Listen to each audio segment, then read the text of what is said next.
ගරු සභාපතිතුමනි මම අද විශේෂයෙන්ම මේ අයවැය විවාදයේ කාන්තා අමාත්‍යාංශ විවාදයේ ආරම්භ කරන්න ඉතාමත්ම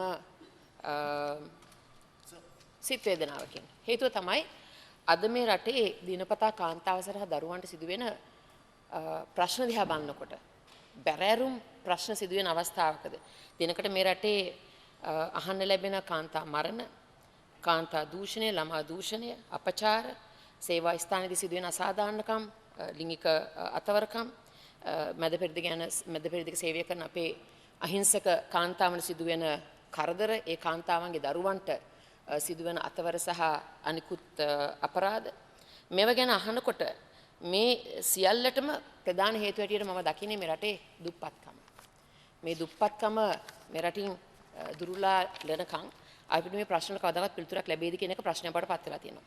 රටක අත්මන් රජයෙන් කොච්චර කිව්වත් රට සංවර්ධනය කරනවා සංවර්ධනය වෙනවා කියලා රටක සංවර්ධනයේ සාර්ථකත්වයේ මැනිය හැක්කේ ඒ රටේ ආර්ථික දියුණුව සහ ජනතාවගේ සතුටින්. Economic development and social happiness is a key indicator of a country's development. නමුත් මේ තත්ත්වය අද තියෙනවාද කියන එක විශේෂම කාන්තාව ගැන කතා කරනකොට කාන්තාව බලසතු වීමත්, කාන්තාවගේ දියුණුවත්, කාන්තාවන්ට ගරුත්වයකින් යුක්තව මානසික, කායික, සමාජික සහ ආර්ථික ලෙස බලගැන්වීම රටේ සංවර්ධනයේ හැටියට අපිට දැකිය හැකියි. නමුත් අද මේ කාන්තා බලසතු කිරීම තියා දරුවන්ගේ ළමා කාලේ ළමයේ කෙරෙහි ජීවත් වෙන්න බැරි පරිසරයක් අද නිර්මාණය වෙලා තියෙනවා. අද විශේෂයෙන්ම මේ රටේ මම හිතන්නේ ධනාත්මක දත්ත ගත්තොත් මේවා ඍණ පැත්තට වඩා අභිබව යන තත්ත්වයක් බවට පත් වෙලා තියෙනවා. දූෂණය සම්බන්ධයෙන් ලෝකයේ ශ්‍රේණිගත කිරීමේදී අපි ඉතාමත් මිහිල තැනක ඉන්නේ.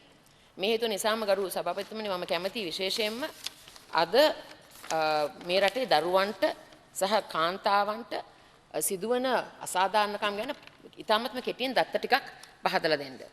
අද මේ රටේ ගෘහමූලිකත්වයේ දරන කාන්තාව සංඛ්‍යාව අති විශාල ප්‍රමාණයක් ඉන්නවා. ඒ හේතුව නිසාම මේ කාන්තාවන්ට තමාගේ ජීවන උපාය මාර්ගයන් ගෙන යාමට හැකියාවක් නොමැති අවස්ථාවක බොහෝ අය විදේශගත වෙනවා. තමාගේ දරුවන්ව නඩත්තු කරගන්න මෙවැනි වාතාවරණයක් තුල විශේෂයෙන් මේ රටේ දරුවන්ට සිදුවන අසාධාරණ අතවර ලිංගික අපයෝජන ගැන කතා කරනකොට UNICEF සහ ILO සමීක්ෂණ දත්ත අනුව ලංකාවේ ළමා ගණිකාවේ වෘත්ති යෙදී සිටින දරුවෝ 40000ක් පමණ වේ. මේක ඉතාමත්ම සෝචනීය කරුණක්.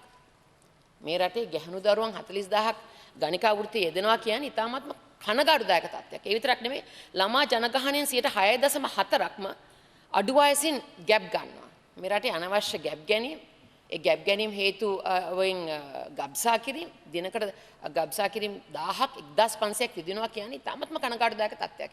මේකට මුල කොතනද? මොකක්ද ප්‍රශ්නේ? මේ ප්‍රශ්නේ අපි निराකරණය කරගන්නේ කොහොමද? මේකට කාන්තා අමාත්‍යාංශයේ කටයුතු කරන්නේ මොන ආකාරයෙන්ද? මේ වාගේ ප්‍රශ්න රාශියක් තියෙනවා. ඒ වගේම ලංකාවේ වීදි දරුවන් 300කට වැඩි ඉන්නවා. රට පුරා අවදානම් තත්ත්වයකට ලක් වෙච්ච දරුවෝ 90000කට වැඩි ඉන්නවා. ළමයින්ට ශාරීරික මානසික වශයෙන් විවිධ අපයෝජනට ලක් වෙන ප්‍රමාණය දෛනිකව 120 දක්වා 20 ඉක්මවා යනවා. ILO එකට අනුව ලක්ෂයකට වැඩි ළමයි ගෘහ සේවයේ යෙදලා ඉන්නවා. විශේෂයෙන්ම අපි එක්සත් ජාතීන්ගේ ගෘහස්ත සංවර්ධන ඉලක්ක ගැන කතා කරනකොට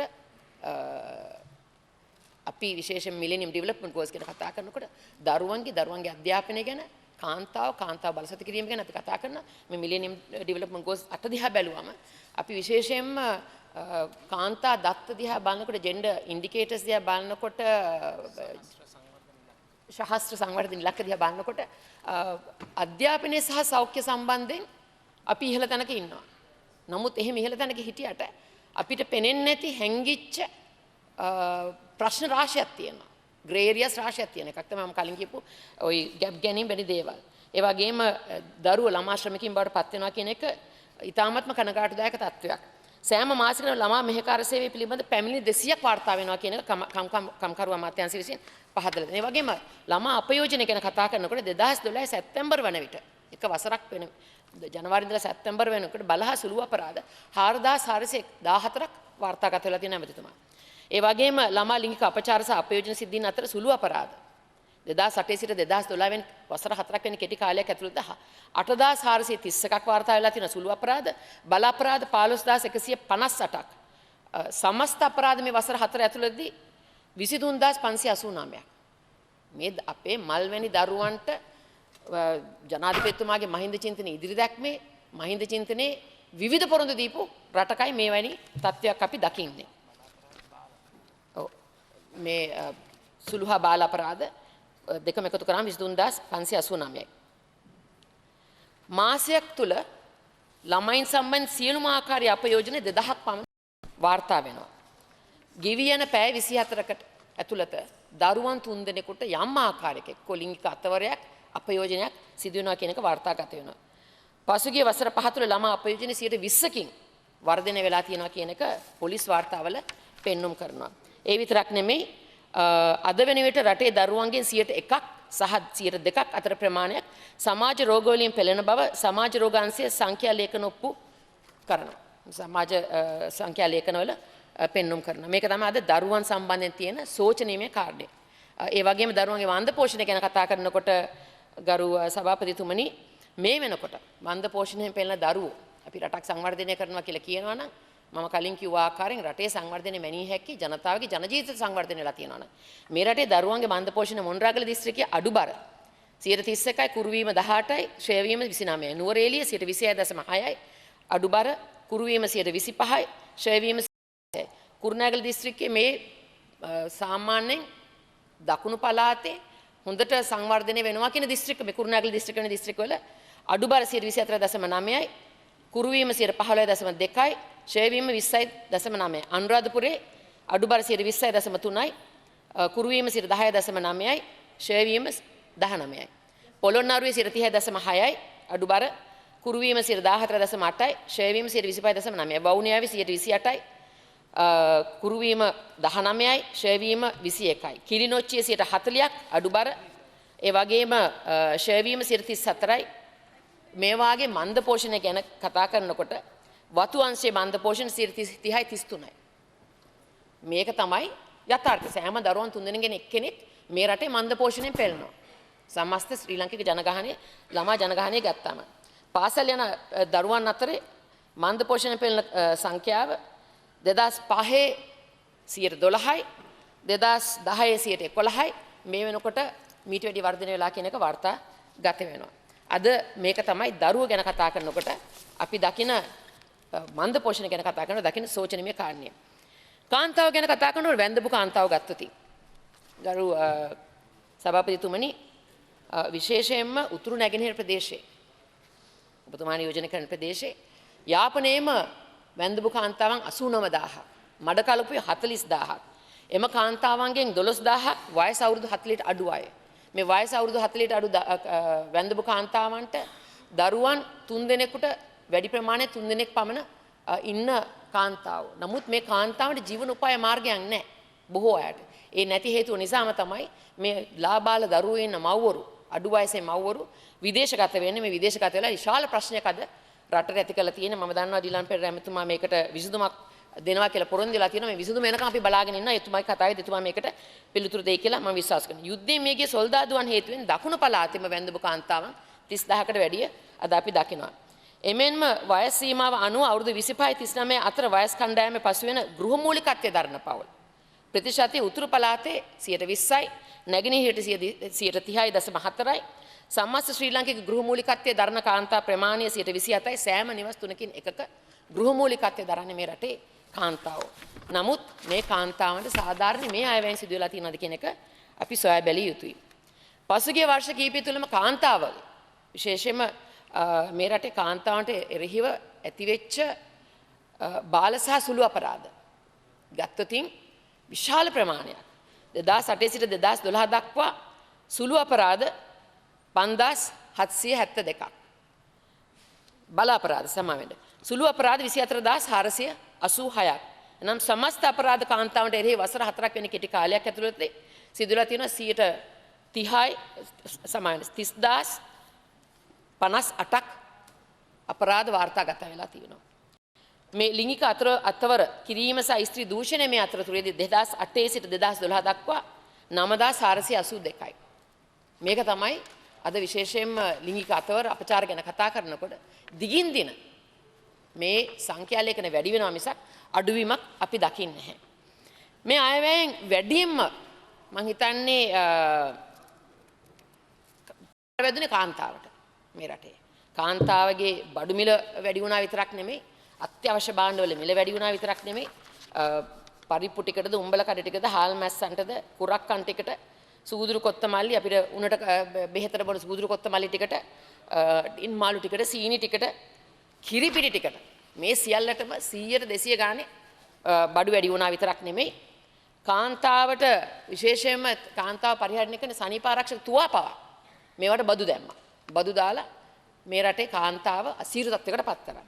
ඒ විතරක් නෙමෙයි මේ රටේ අයවැය දිහා බලනකොට රාජපක්ෂ පවුලට ගිය වියදම දිහා බලනකොට රජයේ වර්තන වියදමින් ගත්ත ණයේ පොලී වාරිකයේ පමණක් ගෙවන්න 33.2ක් අමාත්‍යාංශ වලට වෙන් කරපු මුදල් වලින් ආරක්ෂක අමාත්‍යාංශයට 16.48ක් මුදල් අමාත්‍යාංශයට 10.65ක් ආර්ථික සංවර්ධන අමාත්‍යාංශයට 6.86ක් වරායහ මහාමාර්ග අමාත්‍යාංශයට 9.4ක් නීති හා සාමයට 3.39ක් ජනාධිපතිතුමාට 0.55ක් එකතුව මේ අමාත්‍යාංශ ටිකට 70 මේ අමාත්‍යාංශ ටිකට සහ ණය පොලී වාරිකයේ ගෙවීමට මුළු අයවැයම 79.97ක් ගියේ මෙන්න මේ ටිකට. ඉතිරි 20.03න් තමයි මේ අමාත්‍යාංශ වලට අනිකුත් වැදගත් අමාත්‍යාංශ වලට අයවැයෙන් වෙන් වුණේ. උසස් අධ්‍යාපනයට 1.91ක් ඒ වගේම ළමා හා කාන්තා අමාත්‍යාංශයට මේ රටේ බහුතර ජනතාවක් වෙන 51කට වැඩි ජන කොට්ටාසයක් ජීවත් වෙන මේ රටේ සංවර්ධනයේ සුවිශේෂ වූ සේවාවක් කරන මේ රටේ මාතෘත්වය දරන විවිධ භූමිකාවන් තුළින් ගමන් කරන මේ කාන්තාවගේ සුවිශේෂ සේවාවන් රාශියක් සිදු වෙන මේ අවස්ථාවේදී ළමා හා කාන්තා අමාත්‍යාංශයට වෙන් වෙලා තියෙන්නේ 0.08යි. තාමත්ම සෝචනීය ප්‍රමාණයක්. ඒ වගේම විදේශ රැකියා ප්‍රවර්ධන හා සුබසාධන අමාත්‍යාංශයට වෙන් වෙලා තියෙන්නේ 0.04යි. මෙවැනි ප්‍රශ්න රාශියක් තියෙන රටක මේකනම් වෙන් වෙලා තියෙන්නේ කාන්තා අමාත්‍යාංශයට කාන්තා අභිවෘද්ධිය වෙනුවෙන් කාන්තාවගේ ජීවිතය ගොඩනගා ගැනීමට විශේෂයෙන්ම රටේ සුවිශේෂ වූ සේවාවක් කරන මේ කාන්තාවගේ ජීවත් වීමේ පරිසරය නිර්මාණය කර දීමට ඉතාමත්ම කනගාටුදායක තත්ත්වයක තමයි අද රට පවතින්නේ කියන එක මම මේ අවස්ථාවේදී කියන්න කැමතියි. අද රටේ කාන්තාව දිහා බලනකොට මම කිව්ව ආකාරයෙන් විවිධ භූමිකාවන් තුලින් ගමන් කරද්දී සංවර්ධනයට මේ රටේ රට විරුවන් හැටියට ඒ වගේම විවිධ අංශවල කාන්තාව විවිධ සේවාවන් කරනවා වඩාත්ම කැපිපෙන විශේෂම පුරුෂ පාර්ශ්වයට වැඩි කැපිපෙන මට්ටමින් කාන්තාවගේ දායකත්වය පවතින බව අපි පැහැදිලිවම කිව යුතුයි. කාන්තාවන්ගේ ශ්‍රම බලකායේ සහභාගීත්වය 32.3යි. අවිධිමත් අංශයේ ඉන්ෆෝමල් සෙක්ටර් එකේ තුල කාන්තා ශ්‍රම දායකත්වය 57.1යි. කෘෂි අංශය තුල කාන්තා ශ්‍රම දායකත්වය 37.9යි. කර්මාන්ත අංශයේ තුල 24යි. සේවා අංශයේ 38ක්ද විදේශ විනිමය ඉපීමට ශ්‍රී ලංකා ආර්ථිකයට දෙවන විශාලතම විදේශ විනිමය උපයන කොට්ටාසය බවට පත් වෙලා තියෙන්නේ කාන්තාවෝ. ඩොලර් මිලියන 6000ක් උපයන මේ කාන්තාවන් විදේශගත වෙන විදේශ ශ්‍රමිකයින්ගෙන් බහුතරය මේ රටේ කාන්තාවෝ. මේ කාන්තාවෝ වසරකට ඩොලර් මිලියන 6000ක් උපයන්න කටයුතු කරනකොට මේ කාන්ත විශේෂයෙන් අපේ රට විරුවන් වෙනුවෙන් මොනවද මෙදා සැරේ අයවැයෙන් කෙරලා තියෙන්නේ. රට විරුවන් වෙනුවෙන් විවිධ පොරොන්දු ගිය සැරෙත් දුන්නා. නිවාස නායක ලබා දෙනවා කිව්වා. ඒ නිවාස නාය ගැන සමෘද්ධි නිලධාරීන් කියනවා මේවා සම්බන්ධයෙන් චෝදනා කරන මේ නිවාස නාය ලබා දීමට ඒ සම්බන්ධයෙන් ප්‍රචාරණ වැඩ කටයුතු වලට 2013 මාර්තු 15 වෙනිදා ආරම්භ කළ මේ වැඩසටහනේ ප්‍රචාරණ වැඩ කටයුතු වලට මිලියන 1.5ක් වියදම් වුණාලු. නමුත් අද වෙනකම් 20කට වැඩිය මේ ණය පහසුකම් අපේ රට විරුවන්ට කාන්තාවන් විදේශගත කාන්තාවන්ට ලැබිලා. ඔව්. කී දෙනෙකුට දීලා තියනවද? 100 ගාණක් දැන් ගෙවල් හදන්න පටන් ගන්න තියෙනවා. 800 ගාණකට අනුමැතිය ලැබිලා තියෙනවා. 3000 ගාණක් ඉල්ලුම් කරලා තිබෙනවා. ඒ හින්දා ඔබතුමියගේ ඔය ඔබතුමිය දීලා තියෙන තොරතුරු සම්පූර්ණයෙන්ම වැරදි. 300 ගාණක් දැන් හදන්න පටන් ගන්න තියෙනවා. 800 ගාණක් අනුමත කරලා තියෙනවා. 3000ක් ඉල්ලලා තියෙනවා. මගේ කාලේ මේ වෙනකොට විශේෂයෙන්ම ඒ එකක් දීපු පොරොන්දු වලින් එකක් එතුමා නිවැරදි කරනවා නම් මම මේක පිළිගන්නවා. ඒ වගේම කාන්තා සහ පිරිමි විදේශගත වෙලා මරණ සංඛ්‍යාව 287ක්. මේ ඉතාමත්ම කනගාටුදායක තත්ත්වයක්. මොකද මේගොල්ලෝ ඉතාමත්ම දුෂ්කරතා මැද්දේ තමයි ස්වභාවික මරණ නෙමෙයි සමහරක් ඒවා. මන්ත්‍රීතුමිය මම ඔබතුමියට බොහොම ස්වභාවික මරණ අපි නවත්තන්න. එහෙම කියනනම් ඒක ඔබ සභාගත කරන්න එක මම එතකොට පිළිගන්නම්. විදේශ ශ්‍රමිකයන් බහුතරයක් කාන්තාව කියලා දන්නවා. විදේශ රැකියාව සඳහා පිටතන ශ්‍රී ලාංකික කාන්තාවන්ගේ නිපුණතා ඉහළ මට්ටමට ගෙන ඒමට සුවිශේෂ පාඨමාලා ඇතුළු නව විදේශ රැකියා තාක්ෂණික විද්‍යාල දෙකක් පිහිටුණා කියලා ඒකට රුපියල් මිලියන 300ක් ජනාධිපතිතුමා වෙන් කරා. ඒ තාක්ෂණ විද්‍යාල මොකද මේවා විශේෂයෙන්ම සංචාරක ව්‍යාපාරේ රූපලාවන්‍ය ගණකාධිකරණය හිදී වෘත්තිය සම්බන්ධයෙන් ඒක සිදු වුණාද මේවා ඔබතුමාගේ කතාවේදී ඔබතුමා පහදලා දෙන්න මේවා තාමත් සිදු වෙනවා අදටත් මේ රටේ කාන්තාව විදේශගත වෙන්නේ ගෘහ සේවය සම්බන්ධයෙන් කියන එක මම පැහැදිලි කියන්න කැමතියි. ඉතාමත්ම සුළු ප්‍රමාණයක් වෘත්තිමය වශයෙන් විදේශගත වෙනවා. අපි ඒ ගැන ඉතාමත්ම සුළු ප්‍රමාණයක් කනගාටුදායක තැනකයි අපි ඉන්නේ. මේ රටේ දුප්පත් ගම ගැන කතා කරනකොට ඇත්තටම මම හිතන්නේ දුප්පත්කම ගැන කතා කරනකොට 123ක් අඩු ආදායම්ලාභී දිලිඳු පව්. නමුත් මේ 123 අඩු ආදායම්ලාභී දිලිඳු පව් විශේෂයෙන්ම ගෘහ මූලිකත්වයේ දරන කාන්තාව විශාල ප්‍රමාණයක් ඉන්න රටක දිලිඳු පව් මෙච්චරක් ඉද්දි මේගොල්ලන්ගේ ජීවන උපාය මාර්ග නන්වාලීමට මොකද රාජ්‍ය සේවකගේ අද අවම වැටුප රුපියල් 11730යි. කෙනෙකුට පවුලක 4 දෙනෙකින් යුක්ත පවුලක ජීවත් වීමට ගෘහයට අවශ්‍ය මගේ විනාඩි 20ක් ගියේ නැහැ තාම විනාඩි 20ක්. Yeah, 2 more minutes. Okay. Give me just 3 minutes please. මේ වාගේ තමත්ම දුප්පත්කමේ පෙළෙන අවස්ථාවක මේ රටේ කාන්තාවන්ට රට විරුවන්ටද එහෙමත් නැත්නම් ඇඟලුම් ශාස්ත්‍රයේ සේවය කරන කාන්තාවන්ටද ඒගොල්ලන්ගේ ශ්‍රම බලකාය ශ්‍රම දායකත්වය වැඩි කිරීමට අවශ්‍ය කරන පරිසරයේ මේ කිසිවක් මේ අයවැයෙන් විශේෂයෙන්ම 0.08 වැනි සොච්චමක් තුලින් ඉදිරිපත් වෙලා තියෙනවාද කියන එක ඉතාමත්ම ප්‍රශ්න කළ යුතු ප්‍රශ්නයක්. අද තියෙන බැරෑරුම ප්‍රශ්න තමයි විශේෂයෙන්ම එක්සත් ජාතීන්ගේ සංවිධානයේ විසින් මානව සංවර්ධන වාර්තාව අනුව ස්ත්‍රී පුරුෂ සමාජභාවය තුළ අසමානතාවයන් පැහැදිලිවම රටවල් 185කින් අපි 74 වෙනි තැනට පත් වෙලා තියෙනවා. තීන්දුව ගැනීමේ මට්ටම් වල රාජ්‍ය සේවකයෝ ගත්තොතින් ලක්ෂ 13ක් රාජ්‍ය සේවකයෝ ඉන්න එකෙන් 52ක් කාන්තාව. මේ කාන්තාවන්ට අතරමඟදී සිදුවන අතවර ගැන විවිධ ප්‍රශ්න ගැන ඒක එකක්. ඒ වගේම මේ කාන්තාවන්ට උසස් තනතුරු දැරීමට අවශ්‍ය කරන හැකියාවන් තීන්දුව මට්ටමේ හැකියාවන් අද ලැබිලා නැහැ. 12%ක්වත් විශේෂයෙන්ම අමාත්‍යාංශවල ලේකම්වරියන් අතිරේක ලේකම්වරියන් මේ වාගේ අමාත්‍යාංශවල ලේකම්වරියන්වත් උසස් මට්ටමේ නිලධාරීන් හැටියට 12%වත් ඉක්මවා ගිහින් නැහැ. මේ ගැන මම කනගාටු වෙනවා. ඒ වගේම දේශපාලන ක්ෂේත්‍රයේ මම අහන්න කැමති ඇමතිතුමාගේ මහින්ද චින්තනයේ දීප පොරොන්දුවක් තමයි කාන්තා නියෝජනයේ පළාත් පාලන ආයතන 125ක් වැඩි කරනවා කිව්වා. මහින්ද චින්තනය ඉදිරි දැක්මෙත් මේ පොරොන්දුව දෙනවා. මහින්ද චින්තනය ඉදිරි දැක්ම ඉවරලා දැන් මේ පස්වෙනි ආයවැය ඉදිරිපත් වෙලා තියෙන්නේ. නමුත් මේ කාන්තා නියෝජනය වැඩි කිරීමට කිසිසේත්ම අද වෙනකන් ක්‍රියාත්මක වෙලා නැහැ. මම ගෙනාපු විශේෂයෙන්ම පළාත් පාලන ඡන්ද විමසීමේ සංශෝධනයක් මම ගෙනාවේ. ඒ සංශෝධනය ඔබ තමුන්නාන්සලා ක්‍රියාත්මක කරන්න සූදානම් වෙලා සිටිනවාද? කාන්තා නියෝජන 130කින් වැඩි කිරීමටත් තරුණ නියෝජන 130කින් වැඩි කිරීමටත් ඒ ගැන මම අහන්න කැමති විශේෂයෙන්ම කාන්තා ඇමති තුමාගෙන්. කාන්තා ඇමතිතුමාගෙන් තවත් මම අහන්න කැමති ප්‍රශ්නයක් තමයි විශේෂයෙන්ම අද තියෙන මේ ගෘහස්ත ප්‍රචණ්ඩත්වය. ගෘහස්ත ප්‍රචණ්ඩත්ව පනත just 1 minute. පනත ක්‍රියාත්මක කිරීමේදී තියෙන අඩුපාඩුකම්. ඒ පනත ක්‍රියාත්මක කිරීම අවශ්‍ය කරන යටිදල පහසුකම්. පොලිස් මධ්‍යස්ථානවල කාන්තා කාර්යාංශ කීයක් තියෙනවද? විශේෂයෙන්ම කාන්තා ළමා පොලිස් කාර්යාංශයට අවශ්‍ය කරන පහසුකම් තියෙනවද? අවශ්‍ය කරන රථවාහන ත්‍රිරෝද රථයක්වත් නැති අවස්ථාවල් අපි දකිනවා. විශේෂයෙන් පැමිණිල්ලක් ආවම ඒවා ක්‍රියාත්මක කිරීමට. මෙවැනි අවස්ථාවල් ගණනාවක් අපි දකිනවා. මේ අඩුපාඩුකම් සපුරාගන්නේ කොහොමද? මේ අද රටේ තියෙන දැවෙනම ප්‍රශ්නයක් වන හිංසනය සහ අපචාරය පිටුලාලීමට ගන්න කර්තව්‍ය මොකද ඒ වගේම කාන්ත ඇමතුමන් අහන්න කැමති Thank you.